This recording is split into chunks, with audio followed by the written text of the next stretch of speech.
Le défaut de concertation entre alliés que nous avons constaté dans la décision prise par l'Australie et les États-Unis, c'est la permanence de réflexes d'une époque que nous espérions révolue.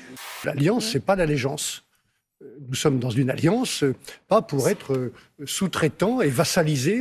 Nous renouvelons notre engagement avec l'Union européenne comme un partenaire fondamental face aux enjeux importants dans le monde d'aujourd'hui. Nous ne cherchons pas une nouvelle guerre froide. Mais voilà, ça n'ira pas plus loin. Pas un mot pour la France, titré LCI tout de suite après. Une dernière image pour terminer. Juste avant la prise de parole de Biden, le micro et le pupitre ont été soigneusement désinfectés. Il faut dire que c'est Bolsonaro qui parlait juste avant et le président brésilien n'est pas vacciné. D'après ce qu'on me dit, en fait, Emmanuel Macron le savait depuis juin.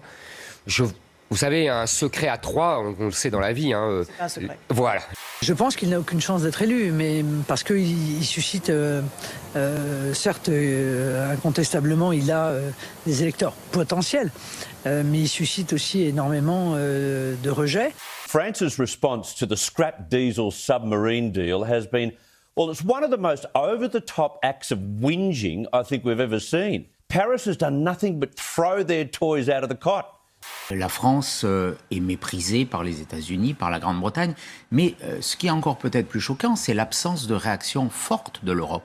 Ah non, ça y est, elle a mis du temps, mais... Oui. Lors des discussions, les ministres ont exprimé clairement leur solidarité à l'égard de la France.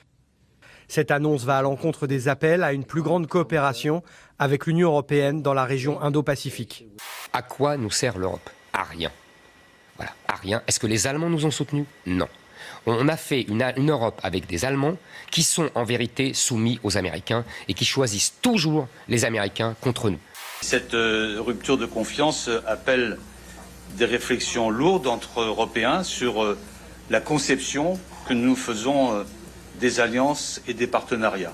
Peut-on accepter que tous les grands cabinets de conseil, McKinsey, les grandes banques, les fonds d'investissement, Goldman Sachs, Ernst Young, qui sont soumis au Patriot Act, c'est-à-dire que la totalité des informations qui circulent dans ces cabinets sont directement capturées et sont sous législation américaine. Tout le monde a voulu croire en France que c'était Trump qui posait problème et qu'après on allait redevenir les meilleurs amis du monde. On n'a jamais été les meilleurs amis des États-Unis, jamais. Il y a de la part des États-Unis une volonté de monter en puissance dans l'escalade, la confrontation avec la Chine. Cette confrontation, elle pourrait avoir, je ne suis pas en train de le prédire naturellement, elle pourrait avoir une dimension militaire. Est-ce cela que nous voulons ? Cette image qui a fait le tour du monde et qui choque l'Amérique, ces gardes-frontières à cheval qui tentent de repousser les migrants fouet à la main. Ça suscite la polémique car ça fait écho aux heures sombres évidemment de l'Amérique. Il crame la caisse, comme dit Valérie Pécresse, dans une expression assez parlante. En tout cas, il fait payer ses mesures électorales par la dette et donc par les impôts de demain. Donc oui, il y aura d'autres révoltes.